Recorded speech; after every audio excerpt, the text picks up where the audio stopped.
حدیث مبارک کې راځي چې کوم نیکوکار انسان وي د نیک اعمال کړي وي دغه نیک اعمال به د دې لپاره سورلي جوړ شي دی به په سوري باندې نیکو اعمالو باندې او څومره چې بد اعمالي هغې له به الله د بدو بدو زناورو د بد بدو څیزونو شکلونه ورکړي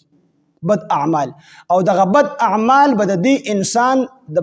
بدکاره سړي په دې سټ او په دې املا باندې چې کوم دی پراته دي دا به بوټ جوړ کړي شي د په ملا باندې څومره بد کارونه چې کړي دي دا به د بد شکلونه جوړ شي د زناورو وغیره بد شکلونه به جوړ کړي شي او په ده باندې به بار کړي شي دا به بوټ شي په ده باندې نو قیامت کې به دا کافران جي کافران دی به داسې نه وي چې الله مونږ ولید او مونږ ایمان راوړو اوس دی وي الله مونږ دنیا ته واپس ولېږه چې کله ته مونږ دنیا ته واپس ولېږې نو مونږ به هلته کې ایمان راوړو وي دا به ولې نه وي چې مونږ اوس ایمان راوړو وي دې باندې به الله دا حقیقت کولاو کړي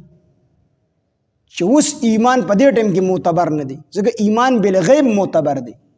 چې کله د انسان کافر دی او دې مړ کېږي او د ځنکدن آثار پې شروع شو دغلته خو دې ایمان راوړي الله نه قبلي ځکه ته فرشتې ولیدلې ایمان بالغیب خو پاتې نه شو کنه ایمان بالغیب ته وایي چې څه الله فرمایلی دي څه رسول الله فرمایلی دي صلی الله علیه وسلم په هغې زموږ من وعن اکه شانتې ایمان دی مونږ ډو لیدلی نه دي زموږ په ایمان دی خو چې کله ته د الله سره ملاقات وشو تا قیامت ولیدو تا جهنم ولیدو نو ایمان بالغیب خو پاتې نه شو کنه نو اوس دغلته کې ایمان راوړل دا معتبر نه دي کنه ټول خلک په چغې وي هغه ټایم کې ټول مسلمانان دي هر څوک په خپلو سترګو باندې وویني خو الله به اوس نه کړي نو ایمان بالغیب معتبر دی او د دې نه دا معلومه شوله چې دا څومره اعمال کېږي دا په دنیا کې معتبر دي په عالم الارواح کې انسان اعمال نشي کولی په عالم الاخرت کې هم انسان اعمال نشي کولی د عملونو ځای کم ځای دی دنیا ده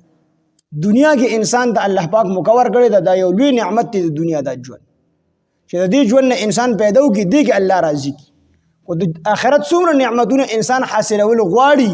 دا په دنیا کې حاصلي د الله رضا حاصلول غواړي دا په دنیا کې حاصلي نه په عالم الارواح کې حاصلول شي او نه په عالم الاخرت کې حاصلول شي دا به صرف په دنیا کې حاصل دنیا دا ژوند نعمت دی همدا وجه ده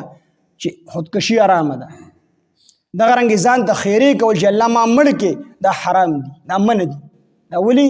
چې دا الله دته نعمت ورکړی د دنیا دا ژوند او د الله د دغه لوی نعمت ناشکري وکړه دومره لوی نعمت دی چې په دې یو منټ کې دی الله راضي کولی شي